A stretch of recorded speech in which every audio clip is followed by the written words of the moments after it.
सामने देखना चाहिए। रास्ता कितना ज्यादा खुला होना चाहिए।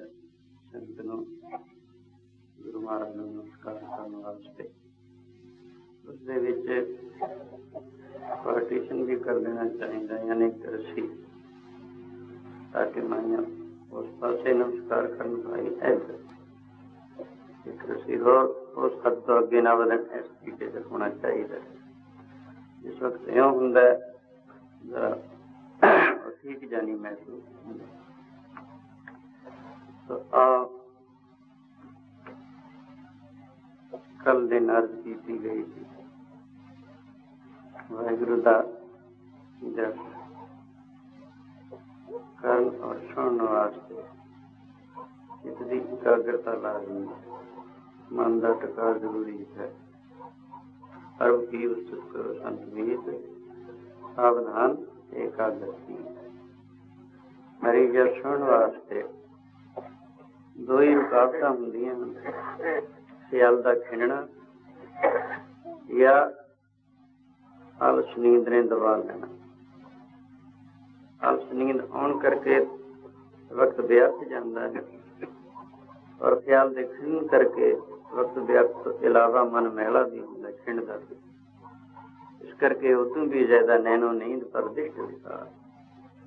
इसमें यूं दसिया गुरु जी ने, ताते हर दोना विघ्नां नूं दूर करके इस वास्ते इतना उद्यम धारण किया है कि एक काम छे और घर छे, इतनी दूरों चल के आए, खेचल की थी, पूरा लाभ उठाने की कोशिश करनी चाहिए। तो इन्होंने दोनों विघ्नों को दूर करके पूरा लाभ 100% लाभ उठाना चाहिए। जदों यूं असीं पूरी श्रद्धा नाल गुरु बाबे के दरबार में आवांगे, जितने कदम कोई माए भाई चल के आउंदा उतने असमेत जगह का फल उसका गुरु बाबा जी की दरगाह विच मंजूर होगा। तो गुरु ने नमस्कार कीतियां उत्थे लिख छड्डे। काजी सलाहुद्दीन राही गुरु कलगीधर दसवें पातशाह महाराज की हजूरी विच एक काजी सलाहुद्दीन भी आया करता, श्रद्धालु सी, प्रेमी सी।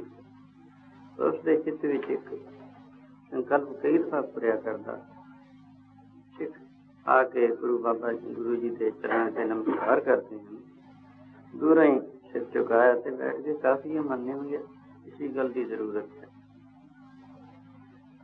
ख्याल आउंदा सी कई दफा पूछा, लेकिन गुरु जी के तेज तो डरदा मेरा कुछ नहीं सी सकता। अज अपने मन को बहुत मजबूत करके आया, दृढ़ करके आया, अर्ज कर ही दी सच्चे पातशाह, एक कुरना मेरे चित्त विच बड़ी देर का होता है, आके हजूर के प्रेमी चरणों से मस्तक रखते हैं। अगर दूरों ही सिर नवा देता जाया करे काफी, क्योंकि नवाना तो मन नहीं। गुरु जी वचन सुन के कहने लगे, सलाहुद्दीन तेरा सवाल था ठीक है, तेरी गल भी दुरुस्त है, पर इसका जवाब तेनों जरा तकलीफ देंगे हैं। पुष्पति ने खजानची ने कहा कि कागज लिया, कलम दो हाथ लिया, स्याही लिया, एक मोहर गुरु जी और लिया, सारिया चीज़ा हाजिर कर दी। गुरु जी ने स्याही पहले उस मोहर को सलाहुद्दीन ने अगे करके दिखाया, पढ़ता की है। मोहरा तो हमेशा पुठे अक्षर लिखे हैं, एक ही है पढ़ नहीं सकिया महाराज, ये ना पुठे अक्षर पढ़ने का मैंने स्वभाव नहीं। गुरु जी ने उसमें स्याही लगाई, स्याही लगा के पुट्ठी करके मोहर कागज पे लाई, कागज सामने की तय पढ़ा गया हजूर पवित्र शुभ नाम है। की गल पहला क्यों नहीं पढ़िया गया थी, क्यों पढ़िया गया महाराज? पहले पुट्ठे अक्षर पढ़ेंगे, हर एक को आदत नहीं, स्वभाव नहीं होंदा, प्रैक्टिस नहीं होंदी, सीधे हुण करके पढ़े गए। सीधे किवें होए? जो मोहर पुट्ठी होकर कागज पे लगी। इसी तरह ही हर पुरानी दुनिया से जो आया, जितने जीव कोटि हैं, वो अपने अपने कर्मां दे लेख मत्थे विच लिखा के आए हैं। जैसी कलम बुड़ी है मस्त ऐसी जेड़े पास लिखा के आए हैं। तो जिस वक्त उन्हां विच शुभ अशुभ दोनों किस्म के कर्म होंगे, जिस वक्त सिख गुरु चरणा ते शरधा नाल मस्तक हृदय शीश नवाउंदा है मूर्ति नहीं, ਉਹਦੇ ਪੁੱਠੇ ਲੇਖ ਸਿੱਧੇ ਹੋ ਜਾਇਆ ਕਰਦੇ ਅਤੇ ਨਮਸਕਾਰ ਕਰਨ ਦਾ ਇਹ ਫਾਇਦਾ ਬਹੁਤ ਸਾਰੇ ਪੁੱਠੇ ਲੇਖ ਸਿੱਧੇ ਹੋ ਜਾਂਦੇ, ਕਿਉਂਕਿ ਉਹ ਦਿਨ ਸਾਰੇ ਸਿੱਧੇ ਨਹੀਂ ਹੋ ਜਾਂਦੇ। ਤਾਲਾਂ ਲੱਗੀਆਂ ਤਾਂ ਸਿੱਧ ਕਰਮਨ ਇੱਕ ਦਿਨ ਦੇ ਕੀਤੇ ਹੁਣ ਤਾਂ ਇੱਕ ਦਿਨ ਸਿੱਧੇ ਹੋ ਜਾਂਦੇ। ਪਤਾ ਕਿਵੇਂ ਚੱਲਦੇ ਹਨ, ਕਿਤਨੇ ਜਨਮਾਂ ਦੇ ਚਲੇ ਜਾਂਦੇ। ਹਾਂਜੀ, ਸਈਓ ਸੰਚਿਤ ਇਕੱਠੇ ਹੋਏ ਕਰਨ, ਸਈਓ ਗੁਰੂ ਨੂੰ ਨਮਸਕਾਰ ਕਰਨ ਦਾ ਫਲ ਦੱਸਿਆ। गुरु दे दर्शन कीते हैं तो डिठे सच्चे पातशाह नाल जन्म जन्म दी कट्टी, जन्मां जन्मांतरां दी पापां रूपी कालक दूर हुंदी है। इस मन को जन्म जन्म की मर लगी, काला वासिया खली धोती कुजली ना होवी जे सतगुरु पास। सतगुरु मिले उल्टी भई मत बदला, यानी तेलियां दी गोलू साफ करन दी टाकी हुंदी है, उस दे विच मैल पैंदी है ठंडाई दे शहद। ਜਿਹੜੀ ਥਿੰਦਾਈ ਸ਼ਹਿਦ ਮੈਲ ਪਈ ਹੁੰਦੀ ਹੈ, ਜੇ ਉਹਨੂੰ ਸਾਬਣ ਲਗਾਇਆ ਜਾਵੇ ਵਿੱਚੇ ਜੰਮ ਜਾਂਦਾ। ਇਸੇ ਤਰ੍ਹਾਂ ਇਸ ਮਨ ਨੂੰ ਵੀ ਉਹੀ ਜਿਹੀ ਮੈਲ ਲੱਗੀ ਹੋਈ ਹੈ, ਉਸਨੂੰ ਦੂਰ ਕਰਨ ਵਾਸਤੇ ਗੁਰੂ ਸ਼ਰਨ ਪ੍ਰਾਪਤ ਹੋ ਕੇ ਸੇਵਾ ਭਗਤੀ ਵਿੱਚ ਪ੍ਰਵਿਰਤ ਹੋਣਾ ਪੈਂਦਾ ਹੈ। ਜਿਤਨੇ ਜਨਮਾਂ ਜਨਮਾਂਤਰਾਂ ਦੀ ਮੈਲ ਹੈ, ਇਸਨੂੰ ਲਾਹੁਣ ਵਾਸਤੇ ਪੈਰੀ ਸਾਧ ਸੰਗ ਵਿੱਚ ਚੱਲ ਕੇ ਆਈਏ, ਸੱਚੀ ਟਹਿਲ ਸੇਵਾ ਕਮਾਈਏ, ਮਸਤ ਗੁਰੂ ਚਰਨਾਂ ਤੇ ਨਿਵੇਂ, ਅੱਖਾਂ ਗੁਰੂ ਦੀ ਦਾੜ ਵਿੱਚ ਲੀਨ, ਕੰਨਾਂ ਨਾਲ ਗੁਰੂ ਸ਼ਬਦ ਸੁਣਿਆ ਜਾਵੇ, ਜ਼ੁਬਾਨ ਨਾਲ ਸ਼ਬਦ ਦਾ ਉਚਾਰ ਹੋਵੇ, ਮਨ ਕਰਕੇ ਭਗਤੀ ਸੇਵਾ ਦਾ ਸੰਕਲਪ ਹੋਵੇ, ਚਿੱਤ ਕਰਕੇ ਬਾਣੀ ਦਾ, ਨਾਮ ਦਾ, ਈਸ਼ਵਰ ਦਾ ਆਤਮ ਚਿੰਤਨ ਹੋਵੇ, ਬੁੱਧ ਕਰਕੇ ਬ੍ਰਹਮ ਦੀ ਸਾਰ ਹੋਵੇ, ਹੰਕਾਰ ਕਰਕੇ ਦੇਹੰਗਤਾ ਨੂੰ ਛੋੜ ਕੇ ਬ੍ਰਹਮਤਾ ਧਾਰਨ ਕੀਤੀ ਜਾਵੇ। ਇਉਂ ਜਨਮ ਸਫਲਾ ਹੋ ਜਾਂਦਾ। ਇਹ ਗੁਰਮਤ ਇਹ ਕਰਮਾਂ ਨੂੰ ਕੱਟਣ ਦਾ ਉਪਰਾਲਾ ਹੈ, ਗੁੱਡ ਸਤਸੰਗ ਹੈ। ਤੋ ਇਸ ਦੇ ਆਸਰੇ ਹੀ परमेश्वर अंतर्यामी हर एक के अंदर है, कदे दूर नहीं शासन किसी को, इतना नजदीक तरह कह रविदास हाथ पे नेरे सजे हथा पैर नालों भी नजदीक तरह आत्म वस्तु होने करके, पर उसका दीदार इन्ना नेड़े होने करके क्यों नहीं हुंदा, क्यों नहीं हुंदा? जिहड़ी बहुत नेड़े चीज हुंदी है वो अपने आप नूं नहीं देख सकिया करदी। अखां अपनियां या चेहरा कह लो, दूसरिਆਂ ਨੂੰ ਅਸੀਂ ਦੇਖਦੇ ਹਾਂ, ਆਪਣੇ ਚਿਹਰੇ ਨੂੰ ਨਹੀਂ ਦੇਖ ਸਕਦੇ। ਜਾਂ ਇਉਂ ਕਹ ਲਓ, ਅੱਖਾਂ ਦੂਸਰਿਆਂ ਨੂੰ ਦੇਖਦੀਆਂ, ਆਪਣੇ ਆਪ ਨੂੰ ਨਹੀਂ ਦੇਖ ਸਕਦੀਆਂ। ਉਹਨਾਂ ਦੇ ਦੇਖਣ ਦਾ ਕੀ ਉਪਾਅ ਹੈ? ਸ਼ੀਸ਼ੇ ਦੀ ਲੋੜ ਹੈ। ਸ਼ੀਸ਼ੇ ਦੁਆਰਾ ਅਸੀਂ ਆਪਣੇ ਚਿਹਰੇ ਨੂੰ ਦੇਖ ਸਕਾਂਗੇ, ਵੈਸੇ ਨਹੀਂ ਦੇਖ ਸਕਾਂਗੇ। ਅਤੇ ਸ਼ੀਸ਼ੇ ਦੇ ਵਿੱਚ ਵੀ ਕਈ ਨੁਕਸਾਨ ਜਿਹੜੇ ਸਾਨੂੰ ਆਪਣਾ ਚਿਹਰਾ ਨਹੀਂ ਦਿਸਣ। ਅਗਰ ਸ਼ੀਸ਼ਾ ਪੁੱਠਾ ਹੋਵੇ ਤਾਂ ਵੀ ਚਿਹਰਾ ਨਹੀਂ ਦਿਸੇਗਾ, ਸ਼ੀਸ਼ਾ ਮੈਲਾ ਹੋਵੇ ਤਾਂ ਵੀ ਚਿਹਰਾ ਨਹੀਂ ਦਿਸੇਗਾ, ਸ਼ੀਸ਼ਾ चेहरे के सन्मुख ना होवे हाँ भी चेहरा नहीं दिसेगा। तो इसी तरह ही परमेश्वर आत्म स्वरूप अपना आपा सबका परमेश्वर इतना नजदीक तरह कह रविदास हाथ पे नेरे, उसके दीदार वास्ते मन रूपी दर्पण की जरूरत है। मन रूपी शीशे में उसका दीदार होता है। इस मन नूं लगी हुई है मैल जन्मा जन्मांतरां दी, मन पुठा होया होया है, फिर मैल लगी हुई है, फिर टिकदा नहीं, तीन दोष इहदे विच पए होए हैं। मल यानी पुठा होना शीशा नास्तिक भावना आई हुई है, रब है नहीं। ये जिहड़ी भावना है कुसंगत के जेरे असर होकर बुरा लचीजर पढ़न करके बुरे कामों में प्रवृत्ति होने करके मन इहो जी हालत हो जाती है, कहन लग पैंदा रब नहीं। तो ये मानो मन रूपी शीशा पुठा होया पड़े। इस दे सिद्धा करन दा उपाय सत्संग ही है। सत्संग द्वारा सतपुरुषां दे गुरबाणी द्वारा वचन सुनदा, इस नूं विश्वास होंदा वाकई रब है तो सी, लेकिन मैनूं नहीं दींदा तो मेरी अख दा कसूर। तो इहदी नास्तिक भावना दूर हो जाती है। ये शीशा सीधा हो गया, फिर मैला है। मन रूपी शीशा मैला है। मन की है? संकल्प विकल्प ख्यालात जिहड़े हर वक्त इंसान नूं उठदे रहिंदे ने, इन्हां नूं मन कहा जांदा है, इन्हां नूं संकल्प विकल्प कहा जांदा है। सो ये मैला है। मैला की है? प्रगंदा ख्यालात उठने, हर वक्त ही बुरे कामां दे ख्याल उठने, ये मन रूपी शीशा मैला है। देखो जरा अंदर छाती मार के। तो यूं पहले दर्जे वाले जिन्होंने मन में प्यार रब है नहीं, वो समझो शीशा पुठा है। जो सत्संग कर उन्होंने पता लगना वाकई रब है। दूसरा, मन दे विच मैल पई हुई, परागंदा ख्यालात उठने, हर वक्त ही काम करोलो मुंकार दे ख्याल उठते रहने, बुरियां गल्लां नूं चाहुंदे रहना, ये मन रूपी शीशा मैला है। तो ये भी रब दा दीदार होण नहीं दिंदा। इहदे शुद्ध करन दा की उपाय है? इहदे शुद्ध करन दा है सत्संग द्वारा सेवा। तो तीसरा, ਇਹ ਮਨ ਜਿਹੜਾ ਹੈ ਹਿਲਦਾ, ਇਕਾਗਰ ਨਹੀਂ ਹੁੰਦਾ, ਟਿਕਦਾ ਨਹੀਂ। ਇਸ ਦੇ ਵਾਸਤੇ ਹੀ ਧਿਆਨ ਸਿਮਰਨ ਉਪਾਸਨਾ ਕੀਤੀ ਜਾਂਦੀ ਹੈ। ਜਦੋਂ 3 ਦੋਸ਼ ਦੂਰ ਹੋ ਗਏ, ਸਾਧਨ ਪਰਮੇਸ਼ਰ ਕਦੇ ਦੂਰ ਨਹੀਂ, ਨਾ ਕਿਤੋਂ ਆਉਣਾ ਹੈ ਨਾ ਕਿਤੇ ਗਿਆ, ਅੰਦਰੋਂ ਹੀ ਇਉਂ ਦੀਦਾਰ ਹੋ ਜਾਣਾ, ਜਿਵੇਂ ਸਿੱਧਾ ਸਾਫ਼ ਔਰ ਟਿਕਿਆ ਸ਼ੀਸ਼ਾ ਚਿਹਰੇ ਦੇ ਸਨਮੁਖ ਹੋਵੇ, ਜਿਉਂ ਕਿ ਤਿਉਂ ਚਿਹਰਾ ਨਜ਼ਰ ਆ ਜਾਣਾ, ਇਉਂ ਦਿਸ ਪੈਣਾ। ਸੋ ਲੋੜ ਤਾਂ ਸਾਨੂੰ ਇਹਨਾਂ 3 ਦੋਸ਼ਾਂ ਨੂੰ ਦੂਰ ਕਰਨ ਦੀ ਹੈ। ਭਾਵੇਂ ਇਸ ਗੱਲ ਦੀ ਸੂਝ-ਬੂਝ ਹਰ ਇੱਕ ਨੂੰ ਨਹੀਂ, ਲੇਕਿਨ ਅਸਲ ਪਰਮ ਪ੍ਰਯੋਜਨ ਇਹੀ ਹੈ। ਸੋ ਆਓ ਇਸ ਦੇ ਵਾਸਤੇ ਹੀ ਮੁੱਢ ਚੀਜ਼ ਜਿਹੜੀ ਹੈ, ਮੁੱਖ ਚੀਜ਼ ਜਿਹੜੀ ਹੈ, ਸਤਸੰਗ ਹੈ।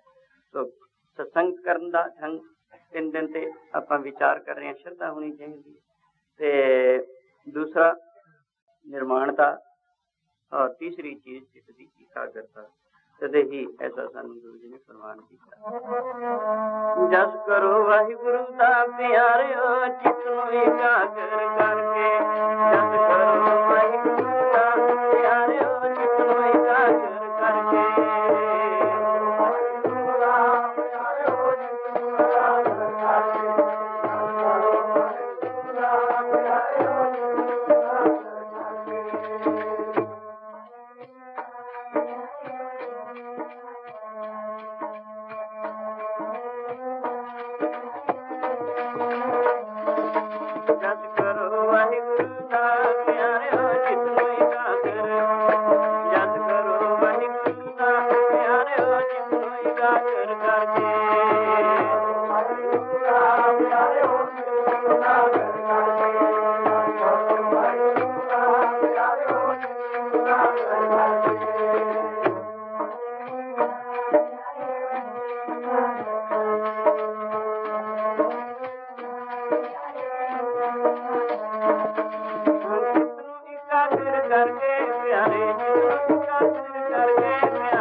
ਮੋਟੇ ਅੱਖਰਾਂ ਵਿੱਚ ਸੂੰਗੇ,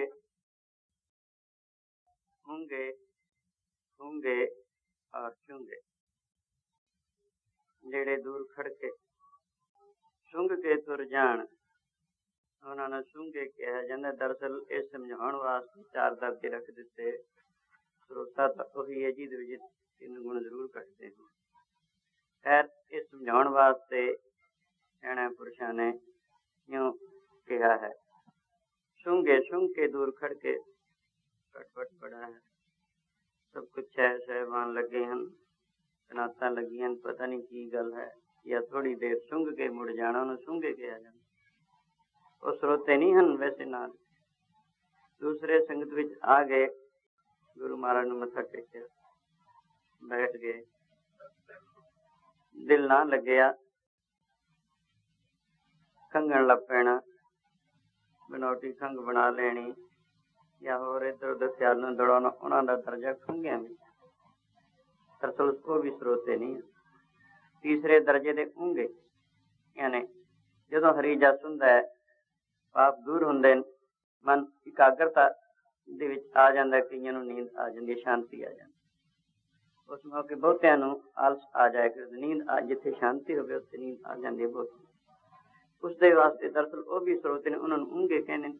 ਉਸ ਦੋਸ਼ ਨੂੰ ਦੂਰ ਕਰਨ ਵਾਸਤੇ ਸ਼ਬਦ ਦੇ ਵਿੱਚ ਬੋਲਣਾ ਬਹੁਤ ਹੀ ਲਾਭਦਾਇਕ ਹੈ।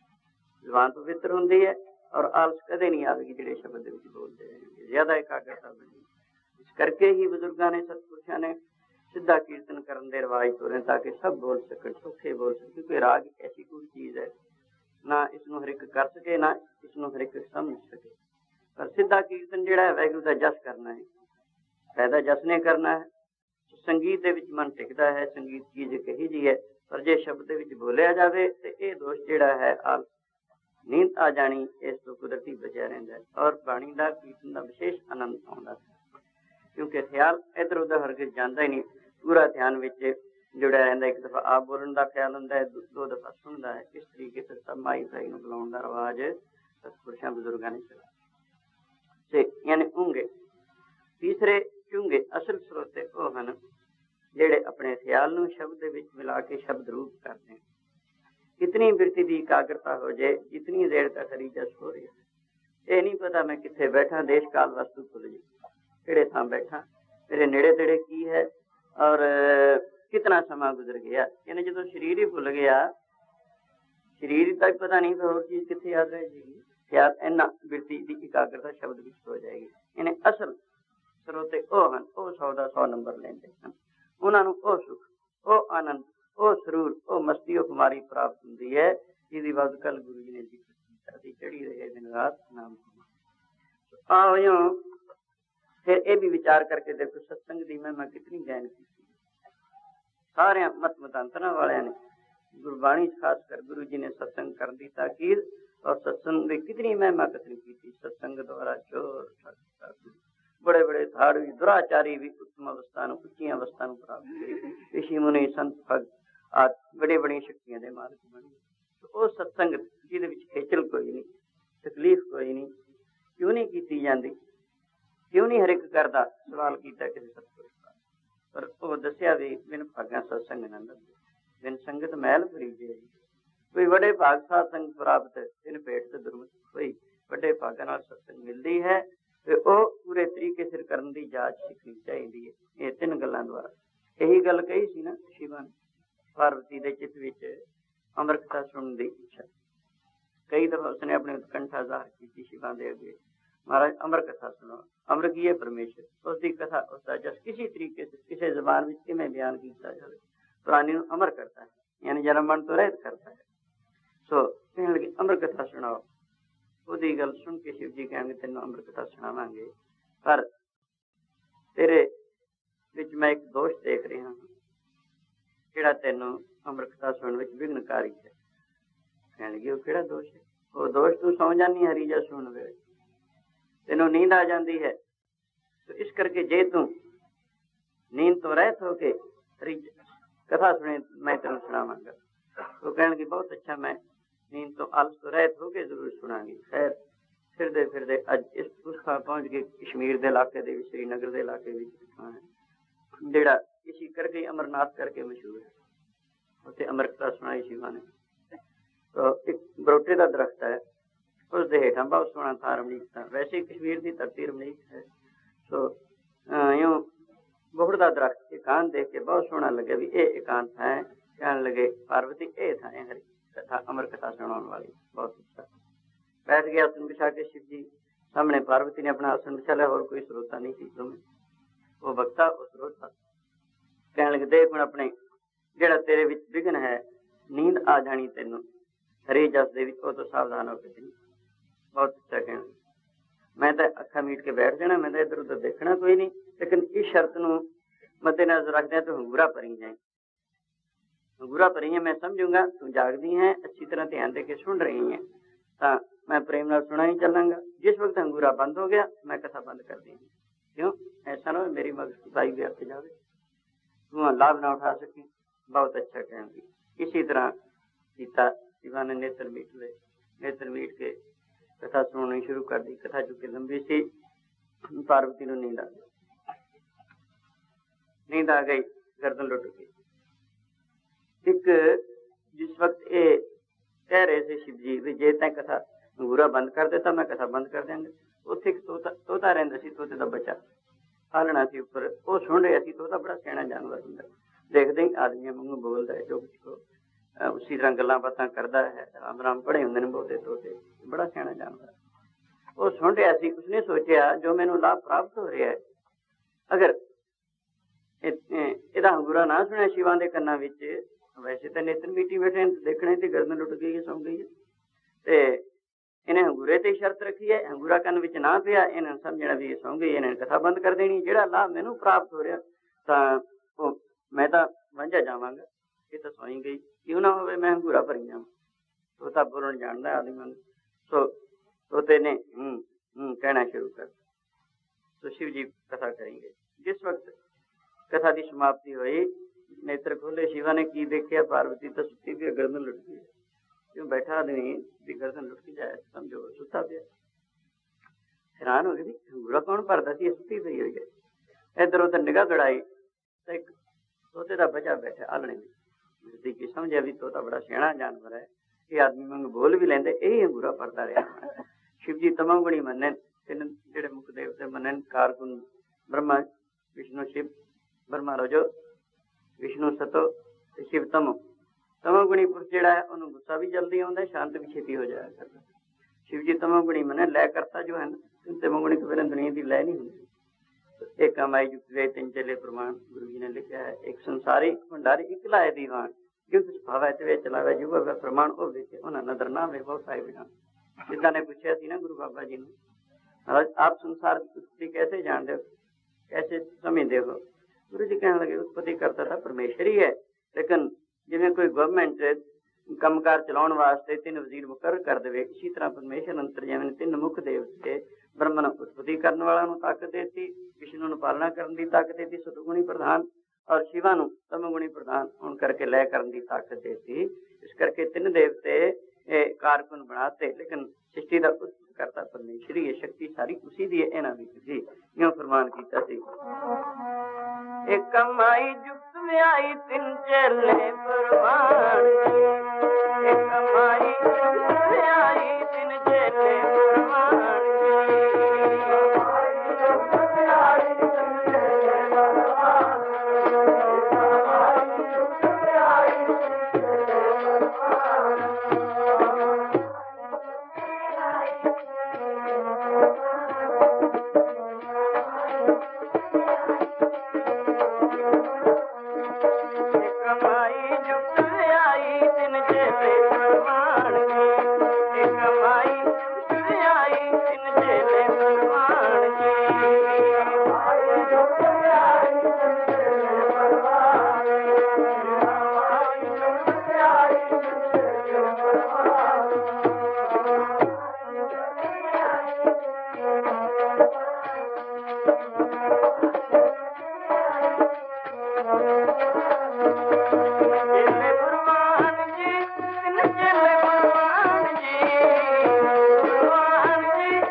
अकाल पुरुष तपो है, अकाल पुरुष की देह मो, कोट के विष्णु में है, कोट इंद्र ब्रह्मा के थे, रवसस कोट जलेश। तो परमेश्वर दे विच करोड़ां ही ब्रह्मांड हन, क्योंकि उन्हां दे उत्पत्ति पालना संहार करता करोड़ां ही ब्रह्मा शिव विष्णु। तो ये है उन्हां नूं ताकत मिली हुई है। तो यूं शिव जी तमोगुणी मने, तमोगुणी पुरुष का स्वभाव होया करता है, तेजी भी छेती आना ते ठंडा भी छेती होना, एक कुदरती उसका स्वभाव होंदा है। सतोगुणी पुरुष जिहड़ा छेती खुश भी नहीं होया करता, छेती नाराज भी नहीं होया करता। क्यों? जिस वक्त शिवा ने देखा कि ये तोता अंगूरा भरदा रहा, उसी वक्त तरसूल खिंचिया, वो भी ताड़ गया। ये नाराज होंगे मेरे से, ऐसा ना हो तरसूल नाल मेरा खात्मा कर दे। उसने उडारी मारी। शिवा ने भी अपनी शक्ति द्वारा पीछे उडारी मारी। हाँ जी, जाने जाने अपने बचाव वास्ते तोता वेद व्यास का आश्रम सी, वो अपने घर में उन्होंने घर वाली जिस तरह वाटका सी खड़ी हुई वासी लै रही थी। ये जान के इन्हों के पैरी डिग्गा मेरा बचाव करन शिवा तो घबराया बंदा कुछ से कुछ कर मैंने वासी लै रही थी, क्योंकि मुँह अड्डिया सी, मुँह थाइयों पेट भी लंघ जाता। क्या उन्होंने बाहर शिव जी खड़े, व्यास जी बाहर निकले, शिवा में खड़े हम देख के नमस्कार की। आओ शिव भगवान कैसे है? कहन गए थे तोता आया एक अंदर काढ़े, कथा सुन गया। की हो गया? कथा सुन कोई बुरी गल हुई है? तो थोड़ा की गया तुझे सुनाइए, तेरा भला हो जाएगा। तो इन्नी गल कहे थे, शिव जी ठंडा हो गया गल। तो यूं करके 10 दिन वो अमर कथा सुनने का महात्म दसते हैं, कितना फल होंगे कथा सुनने का। सुनने के महात्म विच सिद्धां दे नाल उत्तर प्रश्न करते हैं गुरु बाबा जी ने 4 पौड़ियां श्री जपजी साहब दे विच सुनने के महात्म दीयां लिखियां हन। जेड़े जेड़े परमेश्वर का जस सुनते हैं उन्होंने आ फल प्राप्त होता है। सुने सिद्ध पीर सुरनाथ, सुने धरत तवले आकाश, सुने दीप लर पाताल, सुने तो न सके काल, नानक भक्तां सदा विगास, सुने दुख पाप का नाश। वाहिगुरू दा जस सुन करके पापां दा दुखां दा इकट्ठा ही नाश हो जाया करता है।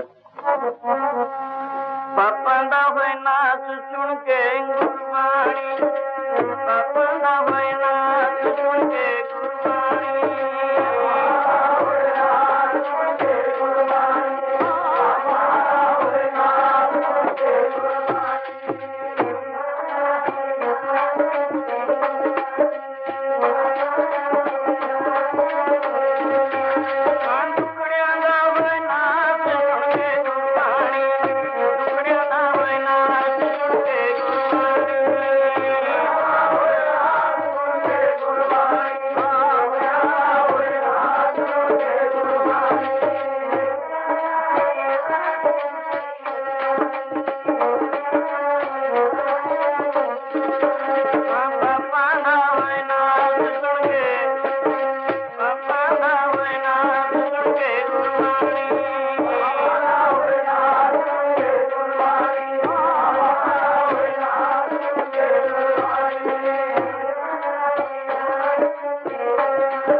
पापां दा फल नहीं, यानी एक हुंदा कारण, एक हुंदा कारज।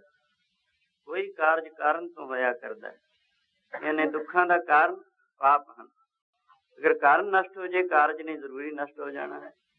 तो कारण पाप जिहड़े हैं उनके नष्ट करने वास्ते गुरु जी ने वाहिगुरू दा नाम, वाहिगुरू दा जस सबसे बड़ी चीज बनी। जिवें अग जिहड़ी है करोड़ां मन रूह नूं छिन मात्र विच फूक के रख दिंदी है, इसी तरह हर को नाम कोट पाप होगा।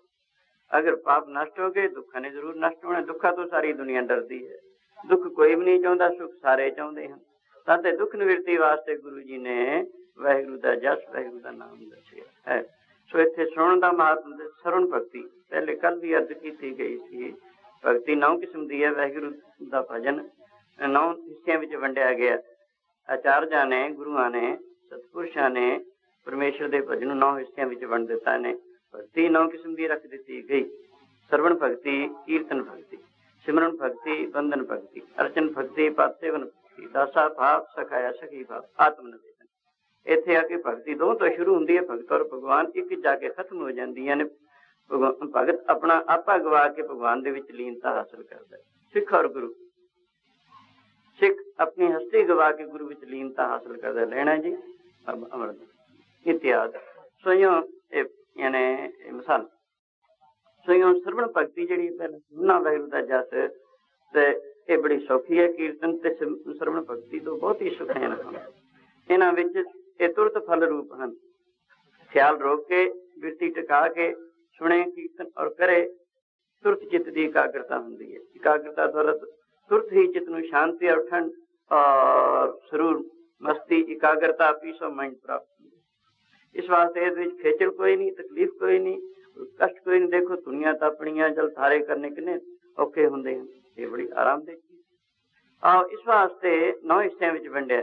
सरवण भगती जिहड़ी है इहदी बाबत गुरु जी दसदे ने सिद्धां दे पुछण ते गुरु नानक जी आप कहने परमेश्वर दा जस कीतियां सारे दुखां दी निवृत्ति है, वड्डे वड्डे फल हैं, वो कृपा करके सानू सुणाओ वाहिगुरू दा जस सुने की फल मिलता है प्राणी नूं। गुरु जी ने 4 पौड़ियां विच ये उच्चारण करके दसिया। रोज पाठ करते हो, जपजी साहब का रोज पढ़ते हो। उन्होंने क्यों फरमाया गुरु सुनिए सिद्ध पीर सुरनाथ, सुने थरत तबले आकाश, सुने दीप लो पाता, सुने भो न सके का नानक भक्ता सदा विगास, सुने दुख पाप का, सुने ईश्वर ब्रह्मा इंद, सुने मुख सलाहन मन, सुने जोग जुगत तन भेद, सुने शास्त्र सिमरत वेद, नानक भक्ता सदा विगास, सुने दुख पाप का, सुने सत संतोख ज्ञान, सुने 68 का स्नान, सुने पढ़ पढ़ पावे मान, सुने लागे सहज ध्यान, नानक भक्ता सदा विगास, सुने दुख पाप का, सुने सरा गुणा केगा, सुने शेख पीर पातशाह, सुने अंधे पावेरा, सुने हाथ वह असगा, नानक भक्ता सदा विगास, सुने दुख पाप का नाम। तो ये विशेष विचार वास्ते विचार कई टीके भी मिल जाते उन्होंने द्वारा विचार करो कितने कितने सुनते महात्मा। हुण तोते की गल चलती है, ये तोता सिर्फ इस जोनी दे विच हरी की कथा सुन गया, अमर कथा सुन गया शिवां ते, फल की होया साध संग को अगला जन्म उसका मनुख ही नहीं निरापरा, वो सुखदेव मुनि करके मशहूर है। जमदा ही वैरागवान होके उस अवस्था प्राप्त होया, वेद व्यास ऋषि बने है, तो भगवान का अवतार हिंदू मत विच वो तो भी ज्यादा नंबर ले गया। इन्हें सुनने का इतना महत्व से तोते की जोने विच उसने कथा सुनी थी। मानुख शरीर भी जड़ा वाहिगुरू दा जस सुने साध संग शौक नाल प्रेम नाल चित्त दी एकाग्रता नाल ਉਹਨੂੰ ਤਾਂ ਫਿਰ कितना फल प्राप्त होएगा। तो इस करके सुनने का महात्मा गुरु जी ऐसा फरमाਉਂਦੇ पापां दा होए नास सुन के गुरबाणी, पापां दा होए नास सुन के गुरबाणी,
महाराज जी ने जिस वक्त श्री गुरु ग्रंथ साहब महाराज की भीड़ बधी, सुखनी साहब ऐसी बाणी उच्चारण की थी, सुखा दी बणी जेड़ा एक पाठ कर लवे ਉਹਦੇ 8 ਪੈਰਾਂ ਦੇ ਸਵਾਲ ਸਫਲੇ ਹੋ ਜਾਂਦੇ ਹਨ, ਕਿਉਂਕਿ ਇਸ ਦੇ ਵਿੱਚ 24 ਸ਼ਲੋਕ 24 ਅਸ਼ਟਪਦੀ ਹਨ, 24,000 ਅੱਖਰ।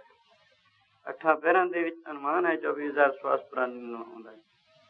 ਇੱਕ ਪਾਠ ਕੀਤੇ 24,000 ਸਵਾਸਾਂ ਦੀ ਸਫਲਤਾ ਹੈ। 8 ਪੈਰਾਂ ਦੇ ਸਵਾਸਾਂ ਦੀ ਸਫਲਤਾ ਮੰਨੀ ਤੇ 2 ਪਾਠ ਕੀਤੇ ਜਾਣ ਰੋਜ਼ਾਨਾ, 1 ਮਹੀਨੇ 'ਚ ਇੱਕ ਗੁਰੂ ਗ੍ਰੰਥ ਸਾਹਿਬ ਦੇ ਪਾਠ ਦਾ ਫਲ ਹੋ ਜਾਂਦਾ। ਯਾਨੀ ਘੰਟੇ 'ਚ सवा घंटे प्रेम नाल पाठ किया जाए, पाठ हो जाता है।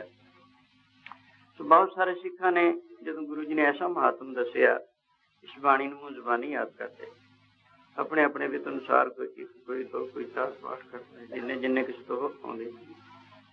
तो अखीर भी जाके इसका फल दसिया, जड़ा इसका अध्ययन करता है उसको कितना बड़ा फल मिलता। तो जो एक सिख कई पाठ कराया करता सी, मुँह जुबानी याद की थी। अमृत वेले उठ के उसने स्नान सो दिया, स्नान करके पहले श्री जपजी साहब का पाठ कर लिया, किते कम भी जाना सी, तुरया जा रहा है और सुखनी साहब का पाठ भी शुरू रख गया। मिट्टी धुन विच पाठ करता जाता। सवेर का वक्त है, अमृत वेला टिक टका का वक्त है। तो उस वक्त के बादशाह जहांगीर का एक वजीर सी, उसनों जलौधर का रोग हो जाता, जिसका नाम वजीर खान सी। जलौधर का रोग हो जाता, बड़े इलाज किए, बड़े उपाय किए, वो ना हट सके। तो फिर लाहौर विच अपनी बैठक विच वो पिया रहिंदा सी, शरीर विच बड़ी जलन रहिंदी सी, अशांत रहंदी सी हर वक्त। तो ये जान के भी कर्म रोग है, इलाजा नाल नहीं हटता, पिया रहिंदा सी हर वक्त ही शरीर की हालत तरसी योग सी। अज सिख सुखनी साहब का पाठ करता जा रहा, टिकटका का वक्त होने करके बीमार आदमी नींद बड़ी घट आया करती है। दूरों उस सड़क लंघना सी जी उसके बैठक एन मूहरे दी जाती सी। जदों बाणी की आवाज उसके कन विच पई, कन द्वारा होकर हिरदे विच पहुंची, उसके शरीर में शांति की लहर दौड़ी। चित भी सोचे शायद मेरे रोग न कुछ कमी हुई है, रोग विच फर्क पिया है, क्योंकि अगे हर वक्त बड़ी जलन लेंदी सी, अशांति है। यह पाठ करता सिख जो लंघ गया, कन विच बाणी पैणों हट गई, उसी तरह शरीर विच फिर जलन शुरू हो जाती। हैरान हो गया की गल। फिर कम करके छेती ही नजदीक वो सिख फिर मुड़िया, उसी तरह पाठ करता चला आ रहा है। फिर जो कन विच आवाज पई, कन द्वारा के हिरदे विच पहुंची, सारे खून विच प्रवेश किया, फिर शांति की लहर दौड़ी। समझ गया सियाणा आदमी सी भी एक किसी बुजुर्ग का कलाम पढ़ता चला जाता।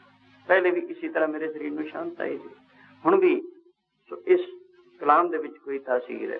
पढ़ता पढ़ता सिख जदों दूर पहुंच गया, सुन की हद तो दूर चला गया, फिर उसी तरह शरीर की हालत हो गई, अशांति और जलन। अपना नौकर दौड़ाया भी जल्दी जा, एक कोई किसी बुजुर्ग का कलाम पढ़ता जाता है। अगे होके वजीरी की धौंस ना दिखाई, निम्रता नाल दोवें हथ जोड़ के बेनती करी भी इसी तरह पढ़ते चले आओ। दुखी बीमार है वजीर खान, उसनों इस द्वारा शांति महसूस हुई। खैर जिस वक्त जाके दौड़ के गया, नौकर पूरे खड़ के दोवें हाथ जोड़ के बेनती की, तो आप जरा इसी तरह पढ़ते चले आओ। जब तुम फिर बाणी कन विच पई, फिर शांति आ गई। तो आप पहुंचा, उठ सकता नहीं सी, बीमार सी बेचारा, बहुत बुरी हालत सी। उच्चे था आसन बिछाया, सारा पाठ सुखनी साहब सुना, बड़ी शांति महसूस हुई। हथ जोड़ के पूछे एक किसी बुजुर्ग का कलाम है, सारी गल दसी। गुरु नानक सच्चे पातशाह की बाणी, गुरु जंदे महाराज ने इस दिन सुखनी साहब रखे। कहने लगा एक दो इतना समा आपने मिले, ये मेहरबानी करो, मैंने पाठ सुना जा करो, कम से कम उतना वक्त शांति गुजरिया करे। तो वो सिख उसनों जितना समा मिलता थी पाठ सुना रहे, उतनी उसनों शांति रहनी। अर्ज करने का मतलब सुने दुख पाप का, सुन करके पापा का नाश, पापा का फल दुखा का नाश भी होना होया। पापा का होए नाश सुन के गुरबाणी, पापा का होए नाश सुन के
शांति प्राप्त करता सी। एक दिन सिख ने कहा जिसकी बाणी है उन्हों की शरण में क्यों नहीं पहुंचते। उन्होंने दिनों के गुरु अर्जन देव महाराज सरोवर की सेवा करा रहे, बहुत सारे सिख सेवा कर रहे, तो सेवा का जग लग गया, मंजे ते पा के सुन लगे। तो सेवा हो रही थी, गुरु जी का इशारा पा के बाबे बुढ़े ने भरी हुई कारीगर इधर पेट से मारी, सारा पानी निकले। उस वक्त तो वो अरोग हो गया, सारी जिंदगी अरोग रहे। वही एक वजीर खान, वजीर थी जहांगीर, या शाहजहां दे वक्त भी जदों शाहजहां ने गुरु हरगोबिंद महाराज जी दे नाल 4 जंग कीते, 4 वार फौज चढ़ाई है, यही कहना हुंदा सी गुरु पीरां नाल मत्था नहीं चढ़ाईंदा। तुहानूं मुल्कां दा, खजानियां दा, फौजां दा महान होना है, उन्हां ते एक वचन ही कर देना। इसी करके जिस वक्त 4 दफा शिकस्त खाधी, अखीर किसी वजीर खान ने कहा शाहजहां नूं, कहणगे देखो 4 दफा फौज भेज चुके हैं ते कोई फायदा हासिल होया, शिकस्त ही खानी पई, अखीर मन नूं सफा करो, उधर नूं मुंह करके मत्था टेको, अगे वास्ते मैं वैर छड़िया। तो उस वक्त शाहजहां ने नमस्कार करके वैर एक यही सी जिहड़ा सारी उस मंडली विच मैंने उन्होंने चंगी शिक्षा दिया करता सी, सारी जिंदगी गुरु घर दा श्रद्धालु रही। आइए श्रवण भक्ति की बाबत गल चल रही है। राजा परीक्षित होया है, राजा परीक्षित युग दे विच मेट ते परले पासे हाँ है जिथे इसने कथा सुनी है यूपी दे विच।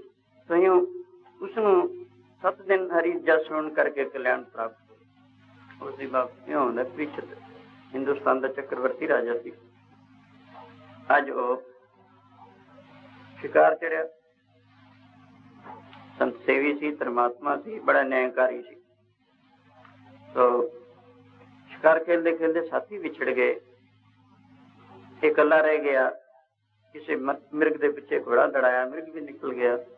प्यास लगी, प्यास लगन के बायस एक ऋषि का आश्रम सी, उत्थे पहुंचे, घोड़ा बाहर बनिया, अंदर पानी पीने वास्ते गया। अगे ऋषि चौंतरे के उपर चौंकड़ा लगाया, नेत्र मीटन, प्राणायामी सी, प्राण 10 बार चढ़ाई, समाधिष्ट हुई, समाधि लगाएंगे। आवाज दी पानी पिलाओ, पानी पिलाओ। पहला प्राणायामी पुरुष जिहड़ा हुंदा है ओहदी इं समाधियां होंदियां, जड़ भावें मिर्ग खा के लंघी जाण तां भी पता नहीं लगदा। मुर्दे दी तुल होया करदा, जिहदे प्राण 10वें द्वार चढ़े ने, सिर्फ मुर्दे ते तुल होंदा, मुर्दे ते ओहदे विच इतना फर्क हुंदा, मुर्दा फिर नहीं जागदा, ये जदों प्राण नीचे उतार लैंदा फिर चेतनता आउण करके फिर जाग पैंदा। सोइयों जदों 2-4 दफा पानी की बाबत कहा ते उस समाधि विच लीन बैठे हैं। उन्होंने की सुना सी, चित्त विच कुछ ऐसी कल्पना पैदा हुई, अपनी हथक मनी, मैं पानी मंगदा, मैनू पानी नहीं पिलाया जांदा। उत्थे एक मरिया सप पिया सी, ये जान के चंगा मैनू पखंड करके दिखा रहा है। ऐसे कुछ वचन कह के मोया सप गल विच पा दिता ते घर नूं आ गया।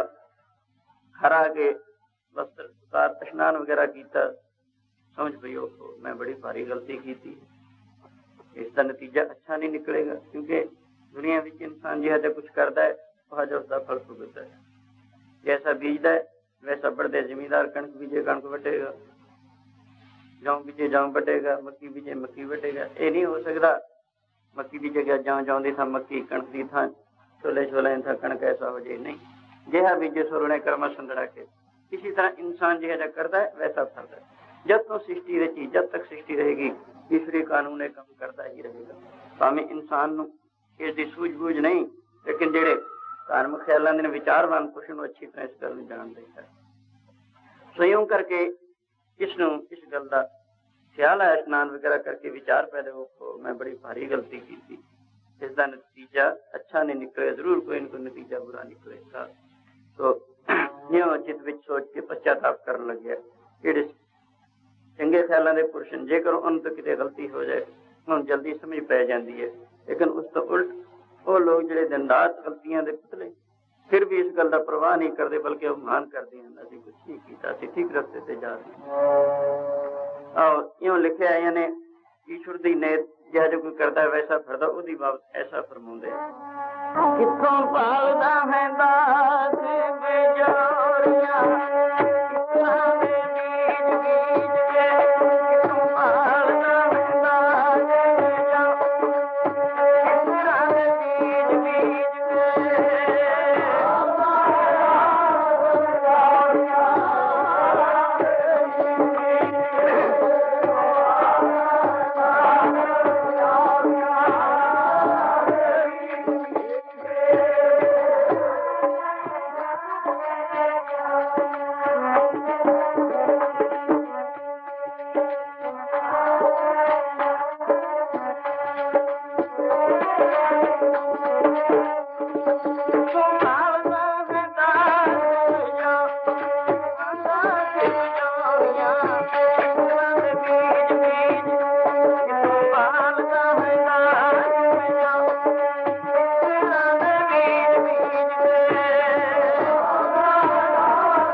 ਲੋੜੇ ਦਾਸ ਬਜੋਰੀਆਂ ਕਿਕਰ ਬੀਜੇ ਜੱਟ ਠੰਡੇ ਉਨਕ ਤਾਇਂਦਾ ਪੈਦਾ ਲੋੜੇ ਪੱਟ।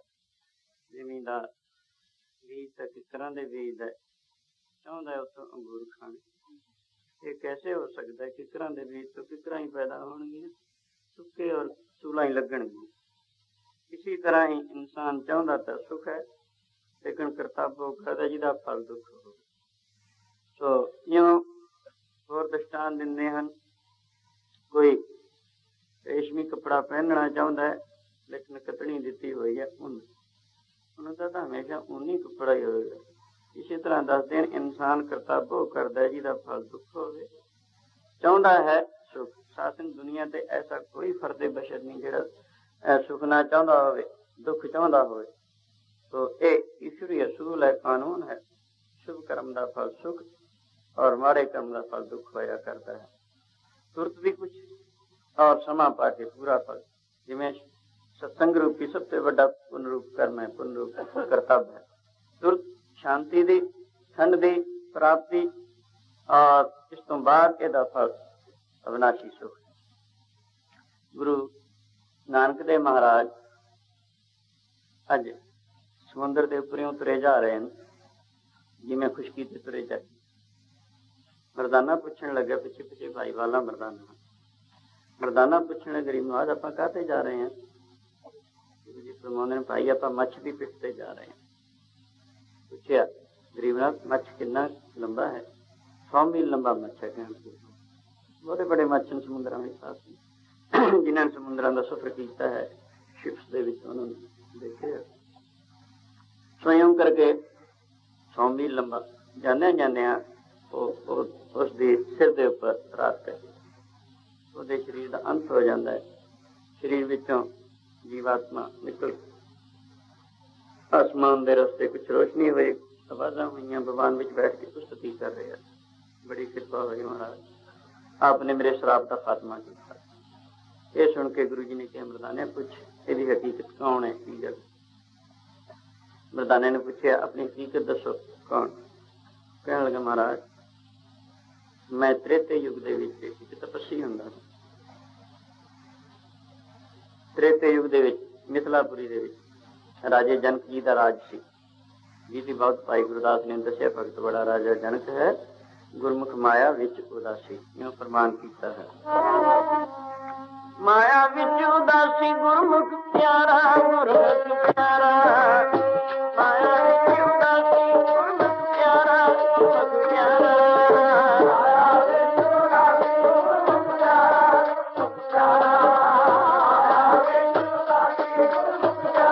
गुरमुख प्यारा,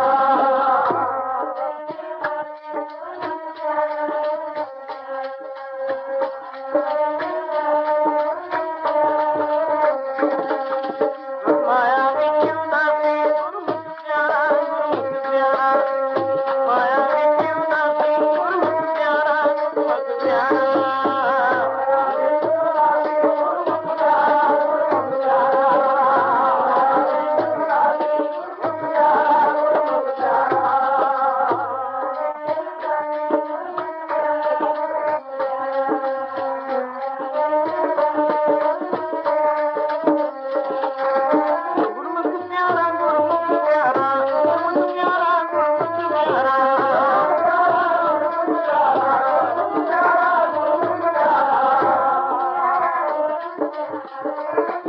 प्यारा।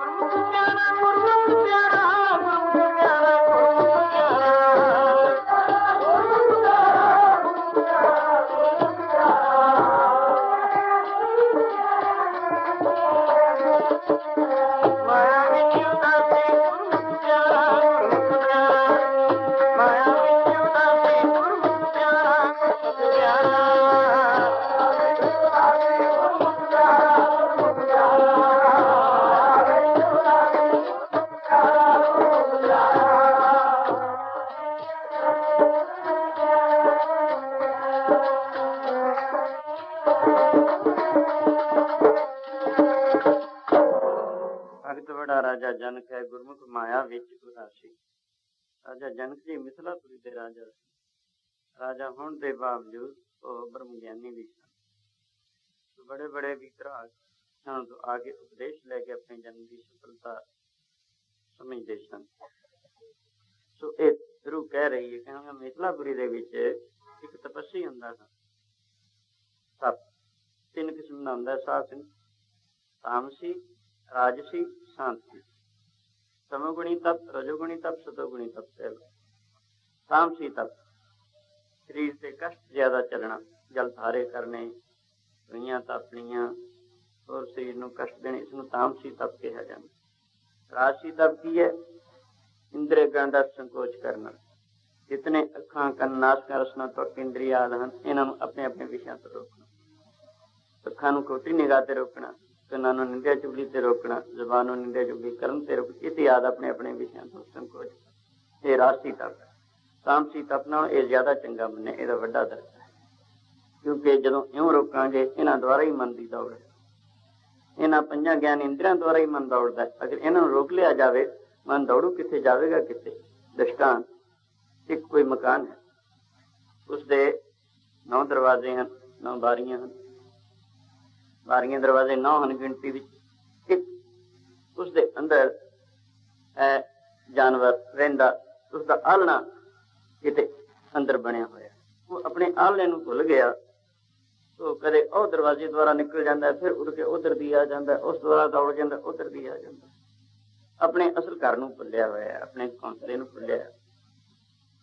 तो जिस वक्त सारे दरवाजे बंद कर दिते जान, उसकी आवाजावी कितों की होगी? फिर उस जानवर की आवाजावी कितों अपनी खत्म हो गई, क्योंकि रस्ते बंद हो गए। इसी तरह शरीर एक मकान है, इसके 9 दरवाजे, 10वां गुप्त है। 9 दरवाजे काया कोट है, 10वां गुप्त रखी है। तो मन ये जानवर है एक किस्म का। यही दुख सुख का हेतु है। जिन्ना मन खिड़िया, जिन्ना मन मैला, उन्ना मन दुखी होगा। जिन्ना मन इकट्ठा हो गया, जिन्ना मन शुद्ध हो गया, उन्ना इन्हें सुखी होना है। आखिरी हौली हौली ये मन अमन भी हो जाया करता है। वो तो खुद ही यानी मोक्ष का दाता बन जाता है। मैला मन दुखी होया करता है, एकाग्र मन शांत हुंदा है, उदों भी ज्यादा निरुद्ध मन ज्यादा शांत होया करता है। अमन होया मन ये तक मोक्ष का दाता बन जाता है। तो इस करके जिहड़ा सुख का चाहवान है वो अपने मन में शुद्ध और एकाग्र करने का उपाय करे। तो यही है साध सिंह भज केवल संयम। यानी दूसरा तप जिहड़ा है इंद्रियां नूं रोकना, तो ये मन दूसरा तामसी तप जिहड़ा ਉਹਦੇ ਨਾਲ ज्यादा अच्छा है, क्योंकि मन इन्हां द्वारा ही रुकेगा। मुंदली दरवाजे बाजी वाले अनहद वाजे, गुरद खिलाई मोरी जिस मिर्ग परत है चोरी। मुंदली दरवाजे बाजी वाले अनहद वाजे, मन ने अंतर्मुख होकर फिर अपना घर जिहड़ा है दसवां जिस दे विच विश्राम है शांति, इसनूं लभ जाना है। उत्थे टिके पूर्ण शांत और सुखी हो जाएगा। ख्याल करो तीसरा तप है शांत की तप। शांत की तप है मन में एकाग्र करना, मन में टिकाउणा, मन में अंतर्मुख करना। उसका फल बहुत बड़ा। इन्हां दा फल किवें है? तामसी और शांत की तप का फल इनका मुकाबला एवं समझ लो। तामसी तप एवं जिवें एक लकड़हारा होवे, सवेरे अपने घरों जावे, सारा दिन जंगल दे विच लकड़ां इकट्ठियां करे, एक भार शाम नूं लियावे, रुपया थैली उहदा वटे, इन्हें खिचल उहनूं बहुत होई, आमदन उहनूं सिर्फ रुपया थैली। शांत की तप इहो जिहा जिवें एक ज्वारी होवे, ज्वारी हीरे लाल जवाहरात दा बन जाता, अपने आराम नाल दुकान ते बैठा रहिंदा है। एक दा गाहक रोज या 5 7 10 दिन भी आ जाए फिर भी हजारां रुपए एक दे हीरे विचों कमा लैंदा। इसी तरह ये शांत की तप समझ लो। तामसी तप जिहड़ा है खिचल बहुती है, फल दा थोड़ा। शांत की तप इहदे विच खिचल थोड़ी, फल दा बहुता होया करदा। सिर्फ मन नूं रोकना, मन नूं रोकना, ख्याल नूं रोक लो, भावें सीट महलां विच बैठ के रोक लो, भावें ख्याल नूं मखमली गुदालियां ते बैठ के रोक लो, भावें मन नूं चंगे चंगे अच्छे वस्त्र पहन तां रोकना मन नूं है। सो इस वास्ते ज्यादा जोर मन नूं रोकण, मन नूं रोके ते ही पूर्ण सुख शांति की प्राप्ति होनी है। ध्यान दो उधर। और रूह गुरु बाबा जी अगे प्रार्थना करती है। जदों मर्दाना ने पूछा भी अपनी हकीकत खोल के दस, कहना महाराज मैं त्रेते युग दे विच राजा जनक जी मिथिलापुरी दे राजा सन, मैं उत्थे मिथिलापुर विच रहिंदा सी, मैं तपस्वी हुंदा सा, सियाल दे महीने जल धारे करदा या गलगल पानी ठंडे पानी विच खड़ के तप करिया करदा सी, शरीर नूं कष्ट दिंदा हुंदा। गर्मी दे महीने जे ठहरदियां दोपहरियां दे विच 2-3 घंटे रोज 5 सूइयां आले दाले 5 अगन लगा के इन 5 अगन तापना कहते हैं, इं तापिया करदा सी, यानी शरीर नूं कष्ट देना है, ये कराया करदा सी। कई सालां तो मेरा ये रूटीन चलिया हुंदा सी। राजा जनक जी क्योंकि ब्रह्म ज्ञानी सन, एक दिन सियाल दा महीना मैं शहर दे विच एक तलाह सी, ਉਹਦੇ ਵਿੱਚ गलगल पानी विच खड़ा तप करदा सी, सख्त सर्दी दे दिन सन। तो राजा जनक जी की सवारी आई पालकी विच, मेरे वाल देख के कहना, क्योंकि ब्रह्म ज्ञानी तो पर कोई स्टेज ही नहीं, ब्रह्म ज्ञानी आप परमेश्वर प्रभु नूं मिलिया है जिहड़ा उसनूं ब्रह्म ज्ञान भी कह दिंदे ने, अभेद भी कह दिंदे ने, रब नूं मिलिया भी कह दिंदे ने, कई लफ्ज़ नावां करके पुकारी एक ही गल। स्वयं देख के कहने लगा मेरे वाल, कहने लगा बड़ी देर दा इस बर्मी नूं घुटदा है, हुण सत्संग कीता कर, मन चित लगा के, बिरती नूं संकोच के, ख्याल नूं रोक के सत्संग करा कर, इस हर तप नूं छोड़ दे, बड़ी देर दा तू इस शरीर रूपी बर्मी नूं घुटी जांदा। बर्मी दे घुटियां सप नहीं मरदा हुंदा, सप मरदा सप दे सिर ते सोटा पवे। शरीर बर्मी है, इहदे विच मन सत है। सत्संग मन दे झगड़े हैं सारे, मन काबू हो गया सारे सुख आ गए, मन बेबस है सारे दुखां दा कारण है। इस करके राम जी नूं वशिष्ठ जी कहने हैं, राम जी तमाम पुत्रों के देने वाला ये मन है, जितनी देर तक इसको जय नहीं करता, फतेह नहीं करता, सुख की प्राप्ति होती नहीं। तदे गुरु जी ने एक थां दसिया, जदों मन फतेह हो जावे उदों सारे सुखां की प्राप्ति है, मानो यदि जय हो जाती। एक श्लोक गुरु जी ने ऐसा उच्चारण करके दसिया, पढ़ो जा।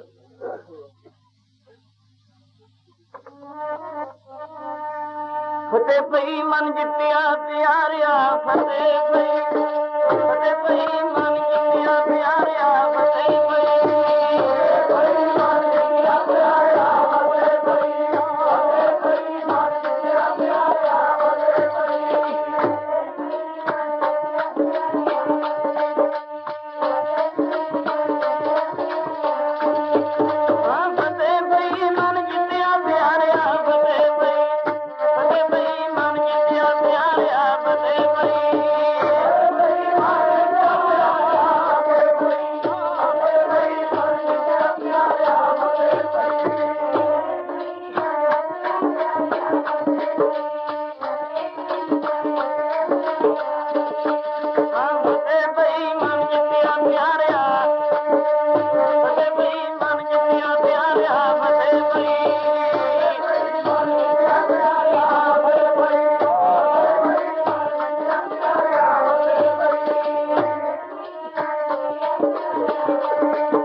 काटे मिटे गवन फतेह भई मन जीत नानक गुर ते तित पाई फिर न मिटियो नित ली। जिनी देर तक मन दे वसा है इस जीव नूं बड़ा दुखी करता बड़ा भड़काउंदा है। ਇਹਦੇ ਦੁੱਖਾਂ ਦਾ ਹਿਸਾਬ ਕੋਈ ਨਹੀਂ। ਜਿਉਂ ਜਿਉਂ ਮਨ ਤੇ ਵਸੀਕਾਰ ਪੈਂਦਾ ਚਲਾ ਜਾਂਦਾ ਤਿਉਂ ਤਿਉਂ ਸੁੱਖ ਵੱਧਦਾ ਚਲਾ ਜਾਂਦਾ ਦੁੱਖ ਘਟਦਾ ਚਲਾ ਜਾਂਦਾ। ਜਦੋਂ ਮਨ ਦੇ ਉੱਪਰ ਪੂਰਾ ਵਸੀਕਾਰ ਪੈ ਜਾਏ ਸਾਸਨ ਤੇ ਸਾਰੇ ਦੁੱਖ ਨਸ਼ਟ ਹੋ ਜਾਂਦੇ ਨੇ। ਇਹ ਉਹਦੀ ਜੀਵ ਸੁੱਖਾਂ ਦਾ ਸਮੁੰਦਰ ਬਣ ਜਾਂਦਾ। ਇਹ ਹੁੰਦਾ ਫਤਿਹ ਪਈ ਮਨ ਜਿੱਤਿਆ ਪਿਆਰਿਆ ਫਤਿਹ ਪਈ ਮਨ ਜਿੱਤਿਆ ਪਿਆਰਿਆ ਫਤਿਹ ਪਈ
मनस्यों का जय मनसा दे सिद्ध होए मन ही मनस्यों कहे कबीरा मनसा मिलिया न कोए। ए मन शक्ति ए मन सियो ए मन पंच तत्व को जियो ए मन ले जो उन्मन रहे तो तीन लोग की बातें करे। खिंडिया मन दुखी जो मन अंतर्मुख हो जाए तो तिन्ने लोग इनू यूं प्रतीत हो जिवें हथ ते औला पे अधीना। अंतर्मुखता च मन दी च सारे सुख हन। यानी मन दी अंतर्मुखता जिहड़ी मन नूं टिकाउणा मन नूं इकागर करना है गुर शब्द विच कीर्तन विच कथा विच बाणी विच इसनूं सतोगुणी तप कहा साध शांत की तप कहने। इहदा फल बहुता है खेचल थोड़ी है। देखो जरा की खेचल है। गर्मी का महीना पखे चलते होंगे सर्दी का मौसम बुकला मार के बैठ जाएंगे सिर्फ बिरती संकोचनी है ख्याल रोकना है। फिर यदा फल तुरंत मिलता है पिछों भी ज्यादा तुरंत बिरती की एकाग्रता द्वारा शांति की प्राप्ति तुरंत होया करती है। मन गड़े वांगू ठंडा ठार हो जाता है अगर पूरे तरीके से सत्संग करे श्रद्धा निर्माणता एकाग्रता द्वारा। तो यूं यानी शांत की तामसी तप का तामसी तप जेड़े शरीर नूं कष्ट देने जल तारे धुइयां तपनियां करनियां। गुरु अर्जन देव महाराज से पूछा एक द्वारा सिखा ने गरीब नवाज सिख जल तारे करते हैं धुइयां तापते हैं ਉਹਦਾ की फल है। गुरु नानक देव महाराज के घर की सेवा की प्रेरणा की कि सेवा का कितना फल है। आप कृपा करके जरा निर्णय करो। हजूर ने फरमाया जल थारे धुइयां जल थारे सर्दी के मौसम में कोई 6 साल करे गुरु के लंगर की सेवा 6 महीने करे उदू भी विशेष फल है। फिर गर्मी के मौसम में कोई 6 साल धुइयां तापे गुरु के लंगर की सेवा गर्मी के मौसम में 6 महीने करे उदू विशेष फल है। भले क्यों जी विचार करके भी देख लो क्यों इसका फल क्यों है। सासंग गुरु के लंगर सवेर तो शाम तक बल्कि 8 बार जिथे लंगर चलने कितने अंक नूं अन्न पानी मिलता सब दे विच गुरु नानक वसदा सब दे विच परमेश्वर वसदा। कितनी प्रसन्नता लई उसने सेवा करने वाले ने उधर जल तारे वगैरह करके दूजियां दे उपर लालियां ताड़नियां पैंदियां। तो इस करके वो यानी वो मान पैदा करने का कारण है ये निम्रता का कारण। सेवादार पुरुष नूं निम्रता चित्त विच आया करदी जिथे निम्रता उत्थे दैवी गुण कुदरती सारे आ जाते शांति आदि कुदरती आ निवास करया करते हैं। तां इसका फल बहुत ज्यादा रखिया। रो विचार यूं होरू कहंदी है मैं त्रेते युग दे विच राजा जनक जी दे वक्त दे विच तपस्वी हुंदा सी। एक दिन राजा जनक जी मेरे पास दी यानी उस तलाह के पास दी गुजरन लगे मेरे वाल देख के कहने लगे बड़ी देर तक शरीर की गर्मी नूं कुटदा है जल तारे दुनिया तापदा है इसने तमोगुणी तप नूं छोड़ के सतोगुणी तप करया करें बिरती नूं टका के मन चित लगा के सत्संग कीता कर यानी अपनी बिरती नूं सत्संग विच बैठ के शब्द नाल जोड़िया कर। मतलब मैं सुनता लिया पर अणसुनी कर दी यानी उस पर अमल ना किया। आप लंघ गए इन्नी गल कह के 2-4 दिन बाद फिर उनका गुजरा, मैं उसी तरह अपना तपस्या की रूटीन रखा होया। फिर मेरे वाल देख के कहते उस दिन भी तेनों कहा सी बड़ी देर का हट तप कर रहे हैं, हम सतोगुणी तप वाल आ, सत्संग कीता कर मन चित लगा के ताकि शांति प्राप्त हो। फिर भी मैं सुन ली गल, फिर भी अनसुनी कर दी। कुछ दिन तो बाद फिर तीसरी दफा उन्होंने गुजर उधर में होया।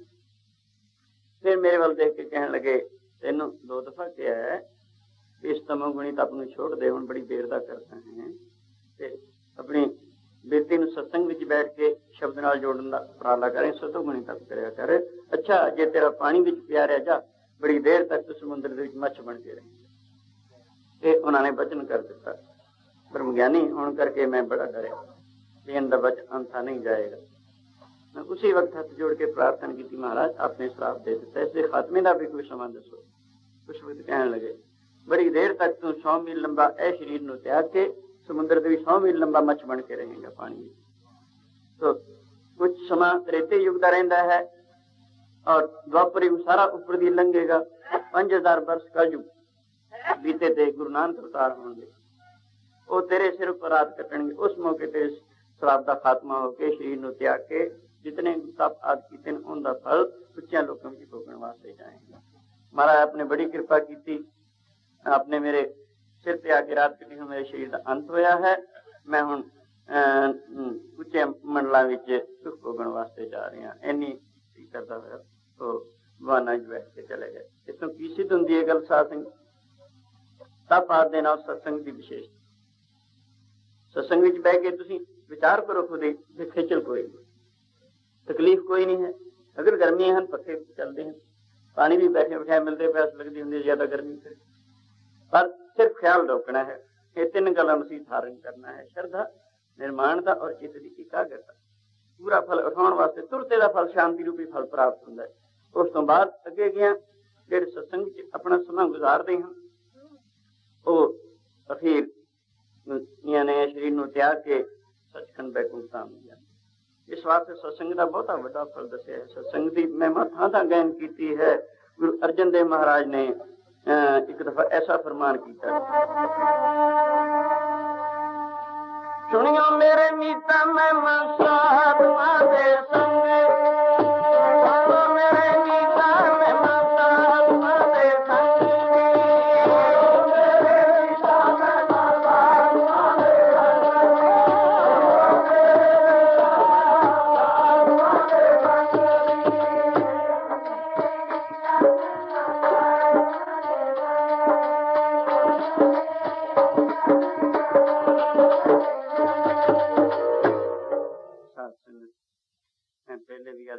शब्द सारे बोलिया करूं कितना आनंद आवे, एदू में विशेष आनंद की प्राप्ति हो। तो सीधियां सुरा बहुतियां सौखियां, हर एक बोल सकते, कोई बड़ी मुश्किल गल नहीं। सो बीबियां थोड़ियां जे मूहे बोले पिछे सारियां या नींद आ जाती है या गल्लां बातां वल नूं ख्याल जांदा है। बेहतर है शब्द विच बोलिया करो, जबान पवित्र होवे, तुहानूं बाणी पढ़न दा शब्द विच बोलण दा वल आवे।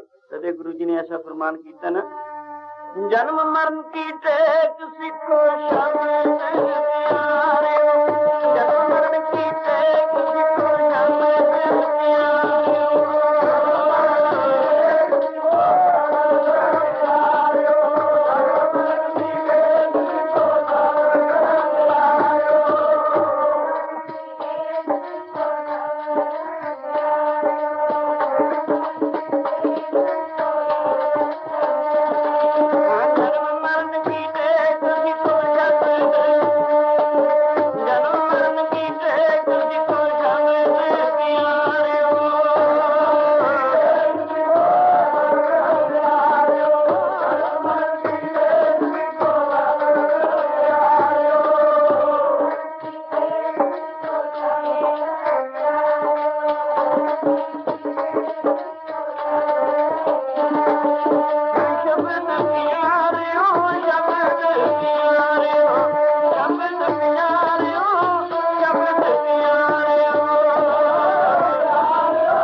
सदा सुखी नानक सिमरत एक शब्द दुख रास है, एक शब्द सुख रास।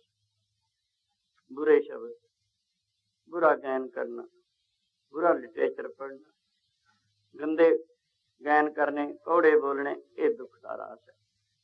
इन्हां द्वारा अपने आप नूं भी दुख, नानक सिक्के बोलिए तन मन सिक्का दुख मिलता है। ते ये शब्द जो है, शब्द का कीर्तन, शब्द का पाठ, यानी बाणी का पाठ, बाणी का कीर्तन, बाणी दी विचार, नाम का अभ्यास, तो ब्रह्म विचार ये सीखना है। जदों ये सानू मुकम्मल प्राप्त हो गया, हौली हौली खुद ही महसूस करोगे कितना सुख, शांति और ठंड प्राप्त होगी।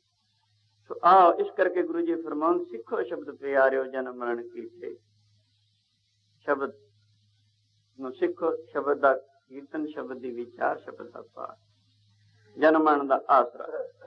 ਫਿਰ ਫਲ ਕੀ ਹੋਏਗਾ? ਮੁਖ ਉਜਲ, ਮੂੰਹ ਉਜਲਾ ਰੱਬ ਦੇ ਦਰਬਾਰ ਵਿੱਚ, ਸਦਾ ਸੁਖੀ, ਸਦੀਵੀ ਸੁਖ, ਨਾਨਕ ਸਿਮਰਤ ਏਕ।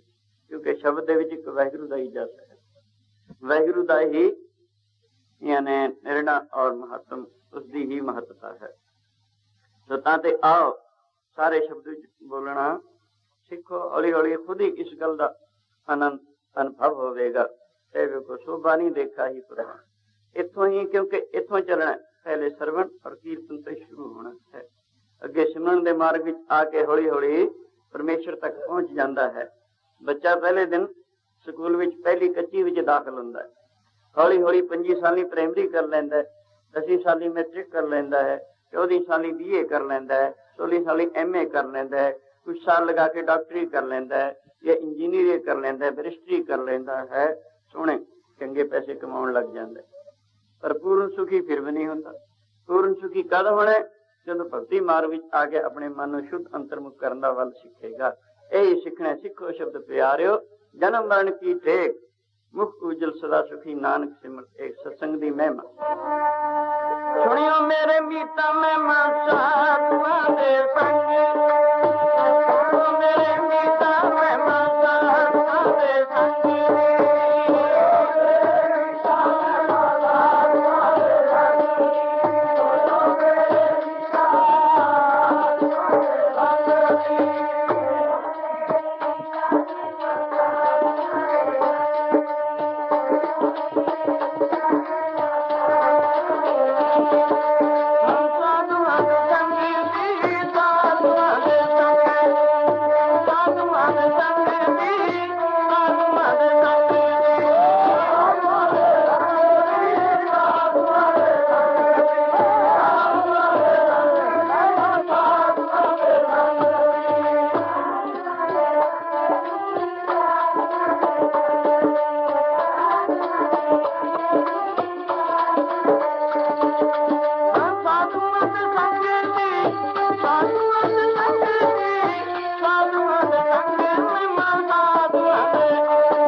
खल चतर वसीता अंधले तिरपन सूजिया गुरु भेट पुनीता, महिमा साधु संति सुनो मेरे मीता, मैल खोई कोट अग हरे निर्मल भय जीता, ऐसी भक्त गोविंद की कीट हस्ती जीता, शर्म करते तुम आट को देखते गणित नीता, कबन बढ़ाई कह सको बे अंत गनीता, कर कृपा में नाम दे हो नानक दासरी।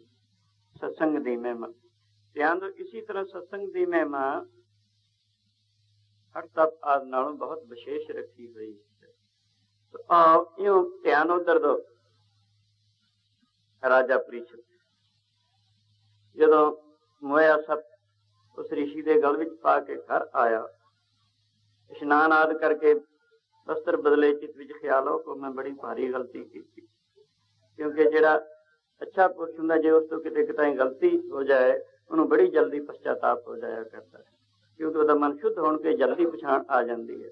जिन्ना मन मैला होवे उन्ना फिर उसनूं कोई समझ नहीं पैंदी, जिवें मैले कपड़े च रंग आदि जल्दी असर करिया करता। तो कई लोग कहते जी रब साडे नाल है जी, सानूं बुराई तो क्यों नहीं रोकदा। कई लोग सत्संग रोकदा तां है, असीं रुकदे जी। अंदरों आवाज़ हर एक दे उठदी है, ये काम बुरा है, ये चंगा। किहड़ा जिहदे अंदर नहीं आवाज़ उठदी, वो आवाज़ किहदी हुंदी है? आवाज़ आत्मा की होंगी, रब की होंगी। तो जेकर असीं उसका कहा मन के बुराई तो हट जाइए तो अगे वास्ते वही आवाज़ परमात्मा साडी अगवानी करता रहिंदा, पैर पैर ते रोकता रहिंदा। जदों असीं निरादर करते हैं उस आवाज़ का, उसका सत्कार नहीं करते, उसकी परवाह नहीं करते, वो आवाज़ होणों हट जाती है। जिवें एक पिता अपने बच्चे नूं बुराई तो रोकदा, जे तां रुकदा चला जाता है, बार बार उसनूं बुराई तो रोक के उसदी जीवन बहुत उच्चा बनाउण दी कोशिश करता है। अगर नहीं रुकदा, उसकी शिक्षा की निरादरी करता है, तो पिता अखीर कहने हट जाता है। इसी तरह ही अंदरों आवाज़ आती है, पर असीं उसदा तिरस्कार करते, निरादर करते हैं। इस करके हौली हौली आवाज़ आउणों हट जाती है। रोक हुंदी हर एक नूं ही, ख्याल करो। इसी तरह जिहड़े साह फिरदे उन्हें जल्दी समझ पैंदी है। राजा परीक्षित क्योंकि धर्मात्मा राजा सी, सेवी सी, जल्दी उसनूं समझ ओहो मैं बड़ी भारी गलती की, इसदा नतीजा अच्छा नहीं निकलेगा, जरूर बुरा निकलेगा। ये तो इधर इस चित्त में ख्याल आया, पिछों ऋषि का एक शिष्य बालका की आके देखता, ऋषि समाधि विच बैठा हो तो गल विच मोया सप पिया। गुस्सा आया, अपने स्वामी की नरादरी नहीं किसी से जरी जाया करती।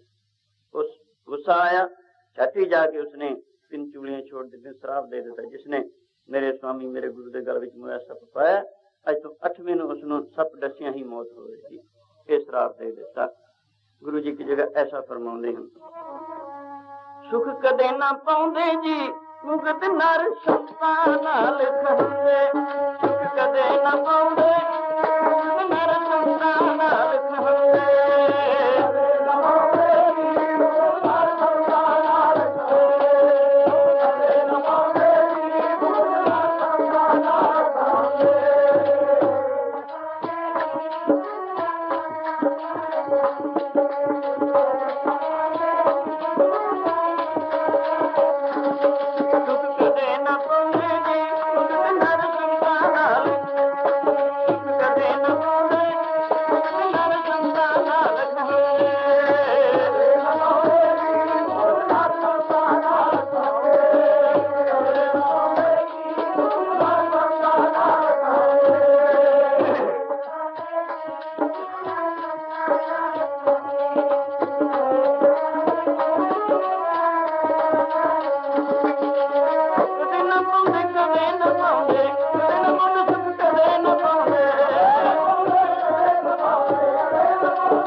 नानक विचारे संत मुंजना, चार वेद कहंदे भगत मुखे ते बोलदे से वचन होवंदे, प्रगट पहारा जापदा सब लोग सुनंदे, सुख न पायन मुग्ध नर संत नाल कहंदे। यों जदों श्राप हो गया परीक्षित नूं, ऋषि समाधि तो जागया, उन्हें अपने गल विच मोया सप देखिया। अपने शिष्य उस बालके नूं बुला के पूछया, तैं कोई वचन तो नहीं कर दिता? कहणगे मैं तो श्राप दे चुका। कि कि जिसने मोया सप पाया अपने गल विच अज तो 8वें नूं सप डसिया ही मरेगा। बुरी बात हुई। राजा परीक्षित बड़ा धर्मात्मा राजा से, लिहाजा राजा प्रजा नूं नहीं मिलेगा। उसके बुद्ध नूं कलयुग ने भ्रष्ट कर दिता, तो गलती कर बैठा। अच्छा जेड़ा बचन हो गया तो नहीं टलदा, उन्हें सुनेहा दे दे, खबर पहुंचा दे घर भी अपने कल्याण का कोई उपाय कर ला, 8 मिनट मर जाना। साध सिंह खबर पहुंचाई गई। वो पहले ही विचार करता कि कोई न कोई इसका नतीजा बुरा निकलेगा। तो जो खबर पहुंची उसने सोचा भी गल ठीक है, मैं इसी सजा का हकदार थी क्योंकि मेरी गलती उसका फल वश मिलना हो। स्वयं उन्होंने सोचता है सिर्फ हफ्ता एक है, इतनी जल्दी कल्याण कैसे हो सके। तो उसने जल्दी रात रात दरिया विच शीश महल, शीशे का महल तैयार किया। उस दे विच उसने भागवत कथा सुनने वास्ते उपराला किया। तो एक हफ्ता तक, यानी सिर्फ एक हफ्ता उसने कथा सुनी, श्रवण भक्ति की है। तो जिस वक्त समाप्ति हुई उस मौके देवता लोग आके कहने लगे, राजन असी अमृत लिया देने देवलोक, उसनों पी के तू जिंदा रह सकेंगे, पर जो एक कथा सुनी इसका फल सानू दे दे। ये सुन के कहने लगे ऐसा नहीं होगा, मैं 4 दिन के दिहाड़े 4 दिन के जीवन पीछे तुहानू इस अमृत कथा का फल देने तैयार नहीं, फिर भी एक दिन मरना ही है। खैर वो शरीर नू सासन त्याग्या ने। एक हफ्ता हरी जस सुन के उसकी कल्याण हुई। श्रवण भक्ति की महत्ता तो दसते हैं गुरु जी ने जी श्रवण भक्ति दी 4 पौड़ियां महिमा गायन की है। तो कितनी इसकी महत्ता। एक हफ्ता हरी जस सुन के कल्याण हो गई। तो इस वास्ते श्रवण भक्ति, कीर्तन भक्ति, 2 किस्म की भक्ति सत्संग विच सानू प्राप्त है। बिरती टिकाउण की जरूरत है, जबान करके वाहिगुरू जस करन की लोड़ है, कन्ना करके सुनने की लोड़ है, नेत्रां नूं गुरु स्वरूप के ध्यान विच जोड़न की जरूरत है।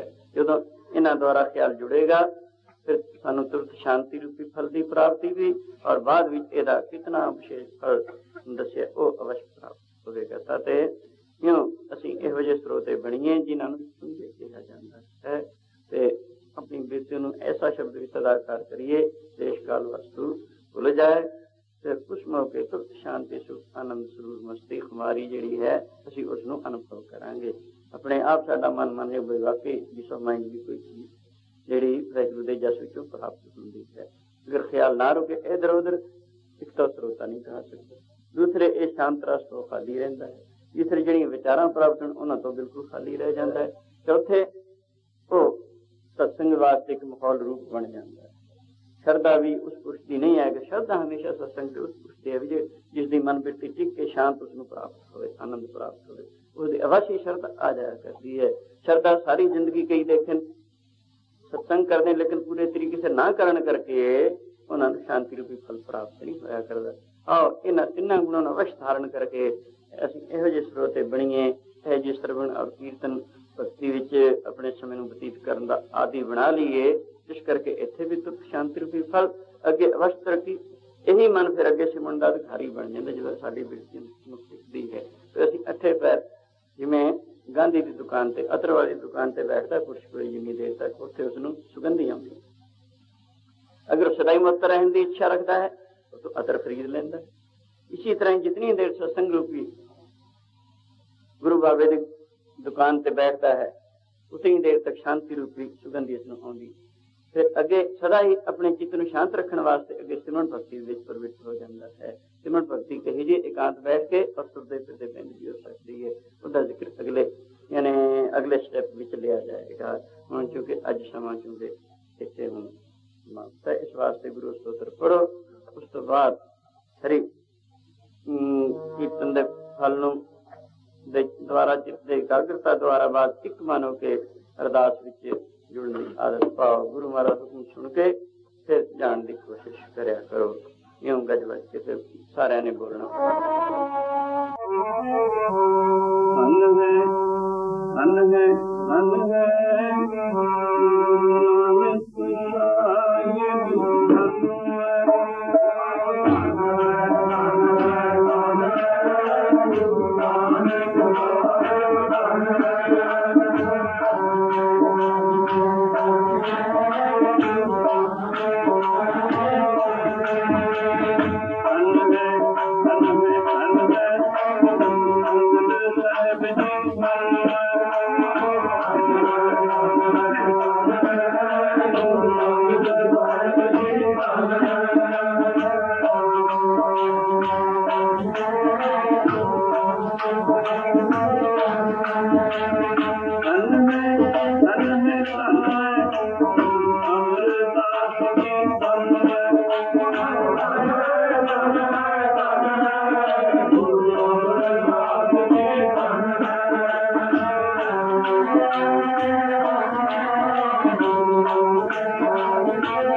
Thank you.